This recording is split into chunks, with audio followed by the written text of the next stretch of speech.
서울 한복판 시내버스 안에서 평범해 보이던 중년 여성이 조폭에게 멱살 잡히며 목을 조이는 충격적인 사건이 벌어졌습니다. 도대체 무엇 때문에 이런 일이 벌어진 걸까요? 하지만 이건 단순한 폭행 사건이 아니었습니다. 왜 그 조폭은 그녀를 노렸을까? 그 여자의 정체는 무엇이었을까? 이 사건 뒤에는 20년을 잠들어 있던 진실이 숨어 있었습니다. 서울 시내 271번 버스 안. 오전 9시 출근길 러시아워가 한창이었어요. 버스 뒷좌석에 앉은 세 남자는 평범한 승객처럼 보였지만 자세히 보면 뭔가 달랐습니다. 백도철이 창가 자리에서 휴대폰을 보는 척하며 중얼거렸어요. 형님, 정말 올까요? 그의 목에는 용 문신이 또렷하게 새겨져 있었죠. 옆자리에 김태수가 낮은 목소리로 답했습니다. 30년을 기다렸는데 이제 와서 안 올 리가 있나? 그의 팔뚝에도 호랑이 문신이 선명했어요.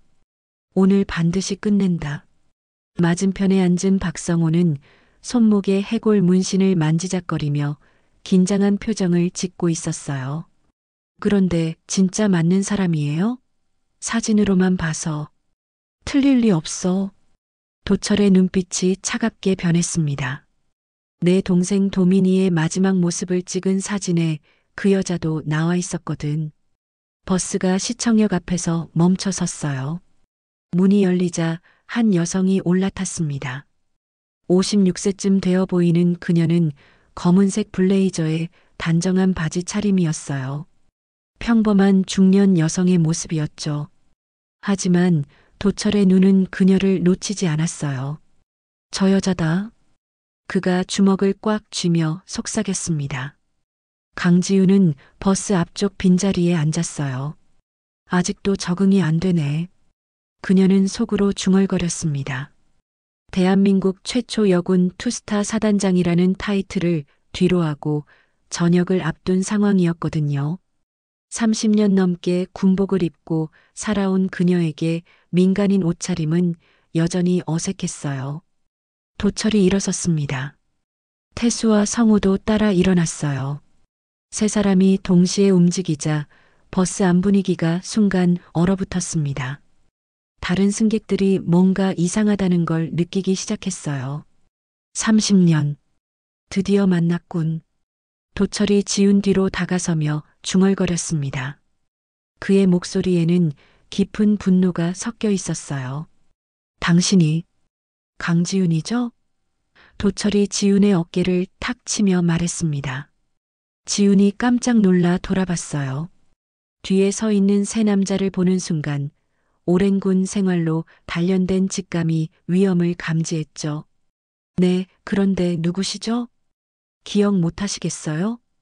도철의 눈빛이 차갑게 변했습니다. 백도민. 이 이름 기억나세요? 지훈의 얼굴이 순간 굳었어요. 백도민. 20년 전 그 이름이 떠올랐거든요. 혹시 도민이를? 내 동생이에요. 도철이 주먹을 꽉 쥐며 말했습니다. 20년 전 당신 때문에 죽은 내 유일한 가족이요. 그 순간 태수와 성우가 지훈의 양옆으로 다가섰어요. 승객들이 상황을 파악하고 웅성거리기 시작했습니다. 어머, 뭐야? 저 사람들 뭐 하는 거야? 잠깐 오해가 있는 것 같은데. 지훈이 일어서려고 했지만 성우가 그녀의 어깨를 눌렀어요. 오해? 도철이 비웃었습니다. 20년 동안 내가 조사한 걸 오해라고 하세요? 2005년 3월 심리전 훈련 중 실종된 내 동생. 그 마지막 순간에 당신이 있었잖아요. 버스 기사가 백미러로 뒤를 힐끗 봤어요. 하지만 세 명의 험악한 문신을 본 순간 모른 척했죠. 다른 승객들도 마찬가지였어요. 누구도 쉽게 나서지 못했습니다. 지우는 침착함을 유지하려고 노력했어요. 도민이 일은 정말 안타까웠어요. 하지만 제가 뭘 했다는 거예요? 시침이 떼지 마세요. 도철이 갑자기 지훈의 멱살을 잡았습니다. 내 동생이 마지막에 남긴 말, 지훈이 알고 있어라고 했거든요. 승객들이 비명을 질렀어요. 어머나, 누가 좀 말려. 하지만 태수와 성호의 험악한 표정을 보고는 모두 움츠러들었죠. 지우는 목이 조여오는 걸 느꼈지만 당황하지 않았어요. 도민이가 그런 말을 했다고요? 그녀의 목소리에 놀라움이 섞였습니다. 그래요. 죽어가면서도 당신 이름을 불렀어요. 도철이 더 세게 멱살을 잡았습니다. 그 순간이었어요. 지훈의 몸이 번개처럼 움직였죠. 30년간 단련된 근접 전투 기술이 몸에 배어 있었거든요. 그녀는 도철의 팔을 비틀면서 동시에 무릎으로 그의 옆구리를 쳤어요. 도철이 비틀거렸습니다. 형님, 태수가 지훈에게 달려들었어요. 하지만 지훈은 이미 전투 모드였죠. 그녀는 태수의 주먹을 피하며 손날로 그의 목옆을 쳤습니다. 이 여자 보통이 아니네. 성우가 소리쳤어요. 버스 안은 순식간에 아수라장이 됐어요. 승객들이 비명을 지르며 앞쪽으로 피했죠. 살려줘. 경찰 불러. 버스 기사가 급브레이크를 밟았어요. 뭐 하는 짓이야? 그는 재빨리 비상벨을 눌렀습니다. 지우는 3명을 상대로도 밀리지 않았어요. 투스타 사단장까지 오른 실력이 어디 가는 건 아니었거든요. 제발 진정하세요. 얘기로 풀어봐요. 얘기. 도철이 코피를 흘리며 일어났습니다. 20년 동안 경찰서, 국정원, 국방부를 다 뒤졌어요. 하지만 아무도 진실을 말해주지 않았어요. 그때 멀리서 사이렌 소리가 들려왔어요. 누군가 신고한 모양이었죠. 도민이는 지훈이 숨을 고르며 말했습니다. 정말 좋은 군인이었어요. 하지만 그날 일은, 그날 뭐가 있었는지 당신이 제일 잘 알잖아요. 도철이 다시 달려들려고 했어요. 하지만 태수가 그를 말렸습니다. 형님, 경찰 온다고요. 일단 여기서는. 아니야. 도철이 태수의 손을 뿌리쳤어요. 30년을 기다렸는데 이대로 놓칠 순 없어. 지우는 도철의 눈을 똑바로 봤어요. 그 안에서 분노보다는 깊은 절망을 읽을 수 있었죠. 당신, 정말 진실이 알고 싶은 거예요? 당연하죠. 도철의 목소리가 떨렸어요. 내 유일한 가족이었어요. 동생은 경찰차가 버스 옆에 멈춰 섰어요. 경찰관들이 우르르 올라왔죠. 무슨 일이에요? 하지만 도철은 멈추지 않았어요. 당신이 증거를 숨겼잖아요. 도민이가 찾아낸 그 증거를. 서부경찰서 조사실. 지훈과 도철이 마주 앉아 있었어요. 중간에는 김 형사가 앉아서 조서를 작성하고 있었죠. 자, 정리해보죠. 김 형사가 펜을 돌리며 말했습니다. 백도철 씨는 20년 전 실종된 동생 백도민 씨와 관련해서 강지훈 씨를 공격했다는 거죠? 공격이 아니라 진실을 요구한 거예요. 도철이 주먹을 꽉 쥐며 말했어요. 도민이는 2005년 3월 15일 군 심리전 훈련 중에 사라졌어요. 마지막에 지훈이 알고 있어라는 말을 남기고요. 김 형사가 지훈을 봤어요. 강 씨, 정말 아시는 게 있나요? 지훈은 잠시 망설였어요. 20년 동안 묻어뒀던 기억들이 되살아났거든요. 도민이는 정말 우수한 군인이었어요. 707 특임대 출신이었죠. 그것만이에요? 도철이 날카롭게 물었습니다. 아니요. 지훈이 깊게 숨을 쉬었어요. 그 훈련 때 이상한 일들이 많았어요. 도민이가 뭔가를 발견했다고 했거든요. 뭘 발견했다는 거죠? 김 형사가 관심을 보였어요. 지훈은 도철을 바라봤어요. 그의 눈에서 30년간 쌓인 분노와 절망을 읽을 수 있었죠. 군 고위층의 비리였어요. KAI 전투기 도입 과정에서 일어난 뭐라고? 도철이 벌떡 일어났습니다. 그럼 정말 알고 있었다는 거군. 앉으세요. 김영사가 도철을 제지했어요. 계속 말씀해 주세요. 도민이는 그 증거를 찾아냈어요. 수십억 원짜리 리베이트, 그리고 그걸 은폐하려는 사람들의 명단까지. 지훈의 목소리가 떨렸어요. 그래서 저한테 도움을 요청했죠. 그런데 왜 지금까지 숨겼어요? 도철의 목소리에 배신감이 섞였어요. 지훈이 고개를 숙였어요. 무서웠어요. 도민이가 사라진 다음 날 저한테도 경고가 왔거든요. 조용히 지내라고. 경고요? 김영사가 메모를 했어요. 익명의 전화였어요. 더 파면 너도 사라진다고 했죠. 지훈의 손이 떨렸어요. 그때 전 겁이 났어요. 도민이처럼 될까 봐서. 도철이 주먹으로 테이블을 쳤어요. 그럼 내 동생은 정말 죽은 거군. 사고가 아니라. 조사실은 무거운 침묵에 휩싸였어요. 20년 전의 진실이 조금씩 드러나고 있었죠. 3일 후 서울구치소. 백도철은 폭행 혐의로 구속되어 있었어요. 하지만 그의 마음은 오히려 편했죠. 20년 만에 진실의 실마리를 찾았으니까요. 도민아, 형이 끝까지 파헤쳐 볼게. 도철이 차가운 독방에서 중얼거렸어요. 그날 오후 면회 신청이 들어왔어요. 하지만 이상했죠. 신청자는 박철수라는 이름이었는데 도철은 그런 사람을 모르거든요. 면회실에 나온 도철은 깜짝 놀랐어요. 50대 중반의 남자가 앉아 있었는데 뭔가 익숙한 얼굴이었거든요. 당신 누구죠? 오랜만이네요, 도철 씨. 남자가 차가운 미소를 지었어요. 20년 전 심리전 훈련 때 봤었죠.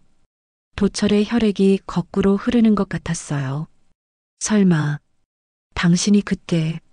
조용히 하세요. 남자가 주변을 둘러봤어요. 벽에 귀가 있으니까요. 간단히 말할게요. 더 이상 파지 마세요. 뭐라고? 도철이 벌떡 일어났어요. 동생분처럼 되고 싶지 않다면 말이에요. 남자의 목소리가 얼음처럼 차가웠어요. 20년 전에도 경고했는데 아직도 모르시겠어요? 도철이 주먹을 꽉 쥐었어요. 내 동생을 죽인 게 당신들이군. 증명할 수 있어요? 남자가 비웃었어요. 20년이 지났는데 뭘 증명한다는 거죠? 면회가 끝난 후 도철은 독방으로 돌아왔어요. 하지만 그의 마음은 더욱 확고해졌죠. 도민아, 이제 확실해졌어. 형이 반드시 복수해줄게. 그날 밤 도철은 계속 중얼거렸어요. 녹음기. 도민이의 녹음기를 찾아야 해. 교도관들이 이상하게 생각할 정도였죠. 이튿날 새벽 비상벨이 울렸어요. 도철이 독방에서 의식을 잃은 채 발견된 거였어요. 급히 병원으로 옮겨졌지만 이미 늦었죠. 사인은 급성 심정지로 보입니다. 의사가 말했어요. 특별한 외상은 없고요. 하지만 마지막 순간 도철은 간신히 눈을 떴어요. 옆에 있던 간호사에게 간신히 말했죠. 지훈이가 알 거야. 녹음기. 그리고 영원히 눈을 감았어요. 소식을 들은 지훈은 충격에 빠졌어요. 설마 정말. 그녀는 뭔가 큰 음모가 있다는 걸 직감했죠. 백도철의 장례식 다음 날 지훈은 그의 집을 찾아갔어요. 낡은 연립주택 2층, 문 앞에는 아직 조화가 놓여 있었죠. 도철 씨, 지훈이 문고리를 돌렸어요. 잠겨 있지 않았죠. 들어가 보니 집안은 깔끔하게 정리되어 있었지만 한쪽 벽면이 눈에 띄었어요. 백도민의 사진들이 빼곡히 붙어 있었거든요. 군복을 입은 젊은 모습부터 마지막 훈련 때까지. 그 아래 작은 글씨로 형이 꼭 진실을 밝혀내겠다고 적혀 있었어요. 지훈의 눈에 눈물이 맺혔어요. 30년 동안 이렇게 살았구나. 그때 책상 서랍에서 뭔가 반짝이는 게 보였어요. 작은 녹음기였죠. 20년은 좋게 되어 보이는 오래된 모델이었어요. 이게 도철이가 말한 그 녹음기인가? 지훈이 조심스럽게 들어봤어요. 무게감이 느껴졌죠. 뭔가 들어있다는 뜻이었어요. 재생 버튼을 눌렀어요. 잠시 정적이 흐르다가 젊은 남자의 목소리가 나왔어요. 2005년 3월 15일 대위 백도민입니다. 분명 도민의 목소리였어요.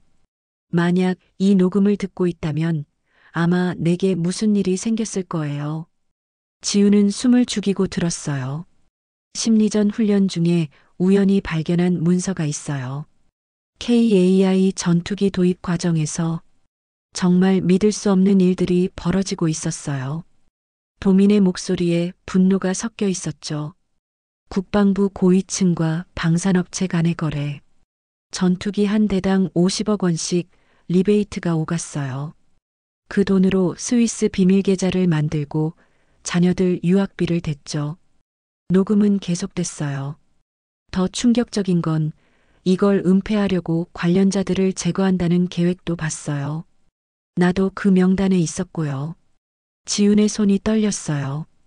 20년 전 그날의 기억이 생생하게 떠올랐거든요. 지훈 소령님도 이 사실을 알고 계세요.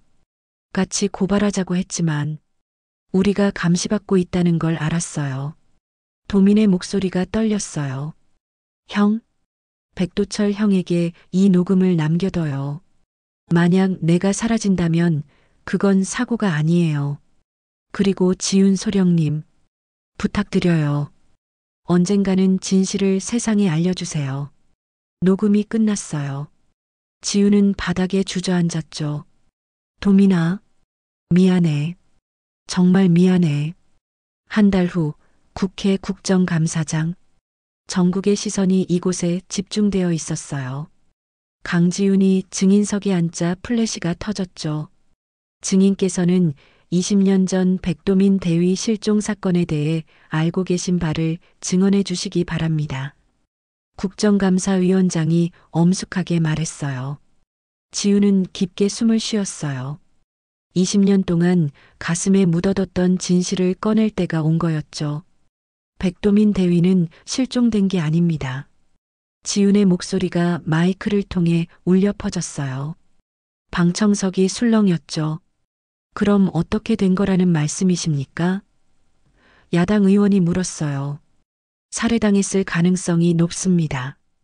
군 내부의 거대한 비리를 고발하려다가 말이에요. 지훈의 목소리가 떨렸어요. 여당 의원이 반박했어요. 하지만 20년이 지난 일이고 증거도 없지 않습니까? 증거가 있습니다. 지훈이 작은 녹음기를 꺼냈어요. 백도민 대위가 죽기 전에 남긴 증언입니다. 국감장이 조용해졌어요. 위원장이 고개를 끄덕이자 녹음이 재생됐죠. 2005년 3월 15일 대위 백도민입니다. 도민의 목소리가 국감장에 울려 퍼졌어요. 칼 전투기 도입 과정에 50억 원 리베이트, 스위스 비밀 계좌, 관련자 제거 계획까지 20년 전 젊은 군인의 생생한 증언이 이어졌어요. 방청석에서 탄식이 터져나왔어요. 세상에, 이런 일이. 녹음이 끝나자 국감장은 충격에 휩싸였어요. 여당 의원도 할 말을 잃었죠. 그럼 증인께서는 왜 20년 동안 이 사실을 숨기셨습니까? 야당 의원이 예리하게 물었어요. 무서웠습니다. 지훈이 솔직하게 답했어요. 도민이가 사라진 후 저에게도 위협이 왔거든요. 조용히 지내라는. 어떤 위협이었습니까? 익명의 전화였어요. 더 파면 너도 사라진다고 했죠. 지훈의 목소리가 떨렸어요. 그때 전 겁쟁이였어요. 도민이처럼 용기를 내지 못했어요. 그때 한 의원이 물었어요. 그럼 백도철 씨가 증인을 공격한 이유는 뭐였을까요? 지훈이 잠시 멈췄다가 대답했어요. 복수가 아니었어요. 외침이었죠. 진실을 세상에 알려달라는. 동생을 잃은 형의 마지막 간청이었어요. 국감장은 숙연해졌어요. 카메라는 지훈의 눈물을 담았고 전 국민이 그 모습을 지켜보고 있었죠. 국정감사 이후 세상은 뒤바뀌었어요. 20년 전 칼 전투기 도입 과정이 전면 재수사되었고 당시 관련자들이 하나둘 입을 열기 시작했죠. 3개월 후 조용한 카페. 지우는 신문을 읽고 있었어요. 일면 헤드라인은 군 비리 은폐 사건, 전 국방부 차관 등 7명 구속이었죠. 소령님, 누군가 그녀를 불렀어요. 젊은 기자였습니다. 전 MBC 김민수 기자예요. 백도민 대위 사건 후속 취재를 하고 있거든요. 기자가 정중히 인사했어요. 몇 가지 궁금한 게 있어서요. 뭐가 궁금하신데요? 백도철 씨 말이에요. 이제 사람들이 다르게 보더라고요. 기자의 목소리가 진지했어요. 조폭이 아니라 진실을 추구한 의인이었다고. 지훈이 잠시 창밖을 바라봤어요. 가을 햇살이 따뜻했죠. 도철 씨는 30년 동안 기다렸어요. 동생의 죽음에 대한 진실을 알고 싶어서요. 그럼 버스에서 목을 조른 건 정말 복수가 아니라 외침이었어요. 지훈이 말을 마쳤어요. 동생을 잃은 형의 마지막 부탁이었죠. 진실을 세상에 알려달라는. 기자가 메모를 하며 끄덕였어요. 백도민 대위도 추서 진급됐다던데요? 네, 대령으로 추서됐어요. 마땅한 일이죠. 지훈의 목소리에 안도가 섞였어요. 20년 늦었지만 명예는 회복됐으니까요. 소령님은 이제 뭘 하실 계획이세요? 지훈이 미소를 지었어요. 시민단체에서 일하려고 해요. 군 비리 감시단체요. 다시는 도민이나 도철이 같은 일이 없도록. 해가 저물어가고 있었어요. 지훈은 가방에서 작은 사진 2장을 꺼냈어요. 하나는 20년 전 도민과 함께 찍은 사진, 다른 하나는 도철의 영정사진이었죠. 도민아, 도철아. 지훈이 사진을 바라보며 속삭였어요. 이제 편히 쉬어. 진실은 밝혀졌고 정의는 실현됐으니까. 그날 밤 뉴스에서는 특별 다큐멘터리가 방송됐어요. 버스 안에서의 목조름 사건의 진실. 30년 기다린 형의 외침이라는 제목이었죠. 지훈은 TV를 끄고 창문을 열었어요. 차가운 가을바람이 얼굴을 스쳤죠. 20년 동안 짊어지고 있던 무거운 짐이 드디어 내려진 기분이었어요. 이제 정말 새로운 시작이구나. 그녀가 밤하늘을 보며 중얼거렸어요. 별들이 반짝이고 있었죠. 마치 하늘에서 도민이와 도철이가 고마워라고 말하는 것 같았어요. 이야기는 이렇게 마무리되지만 우리가 잊지 말아야 할 진실들은 여전히 남아 있습니다. 작은 이야기 하나가 누군가의 삶을 바꾸고 또 다른 감동을 세상에 퍼뜨립니다. 이 여정에 함께하고 싶으시다면 좋아요와 구독, 그리고 알림 설정으로 함께 걸어가 주세요. 여러분의 한 번의 선택이 또 한 사람의 진실을 세상으로 꺼내올 수 있습니다. 지금까지 감동인생이었습니다.